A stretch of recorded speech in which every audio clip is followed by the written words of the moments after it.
Hey friend, welcome to reasoning expert. Am Rahul. Short video में inequalities का question लेकर आया हूँ। प्री लेवल का क्वेश्चन है, ठीक है, सिंपल है। और इसमें 3 स्टेटमेंट्स दिए हैं। देखो, जी से लेकर यहाँ तक दिया है, फिर ये वाला साइन दिया हुआ है, आगे एक और साइन दिया है। तो टोटल यहाँ जो स्टेटमेंट्स आपको दिख रही हैं वो कितनी है?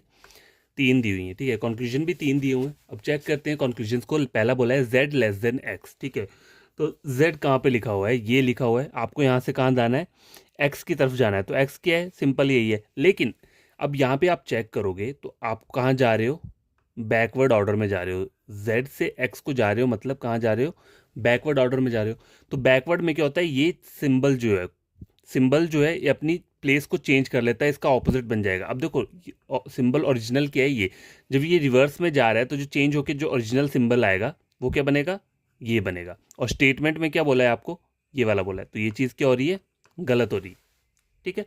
अगर ये फॉरवर्ड ऑर्डर में होता, सपोज करो z यहाँ पे ऐसे लिखा होता z greater than z less than x दिया होता, ठीक है, तब ये ठीक हो जाता। लेकिन यहाँ पे क्या हो रहा है? रिवर्स ऑर्डर में जा रहा है। तो रिवर्स ऑर्डर में मुझे एज इट इज़ ये नहीं देखना है, मुझे देखना है सिंबल कौन सा है। फिर मुझे उसे क्या करना है? सिंबल को चेंज करके देखना है। फिर वहाँ पे चेक करना है कि मेरे सिंबल सेम आ रहे हैं नहीं आ रहे हैं, ठीक है। पहला वाला तो गलत है। दूसरा देखते हैं, x से g जाना है। देखो g ये है। देखो x से g ऐसे डायरेक्ट जा सकते हैं, और कोई तरीका तो है नहीं। अब देखो x से g जाऊंगा तो ये भी क्या जा रहा हूँ? मैं बैकवर्ड ऑर्डर में जा रहा हूँ। तो ओरिजिनल सिंबल मेरा क्या है? Greater than.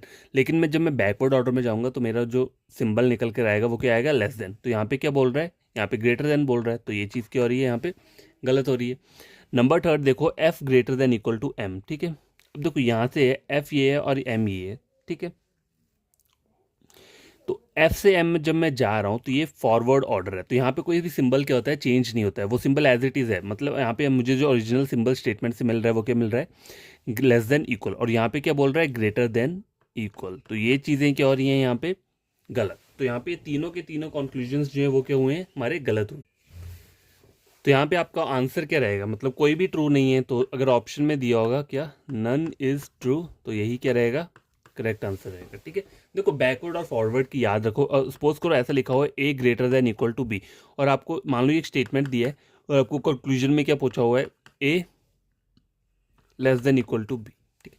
अब देखो, ए से बी मैं कहाँ जा रहा हूँ? फॉरवर्ड में जा रहा हूँ। तो फॉरवर्ड में मेरा सिंबल एज इट इज रहेगा। तो मेरा स्टेटमेंट से सिंबल निकल के आ रहा है ये, लेकिन मेरे कंक्लूजन में क्या बोला है? इसका ऑपोजिट सिंबल बोला हुआ है। तो ये चीज़ क्या हो रही है? यहाँ पे गलत हो रही है। अगर ऐसा लिखा हो B less than equal to A, और आपको चेक करना है A greater than equal to B, तो देखो ए से बी जाऊंगा तो ओरिजिनल सिंबल ये है। लेकिन जब मैं फॉरवर्ड में रिवर्स में जाऊंगा तो ये सिंबल चेंज होकर बन जाएगा, ये हो जाएगा। और स्टेटमेंट पे भी ये सिंबल मिल रहा है, तो ये चीज़ क्या हो जाएगी? ट्रू हो जाएगी, ठीक है।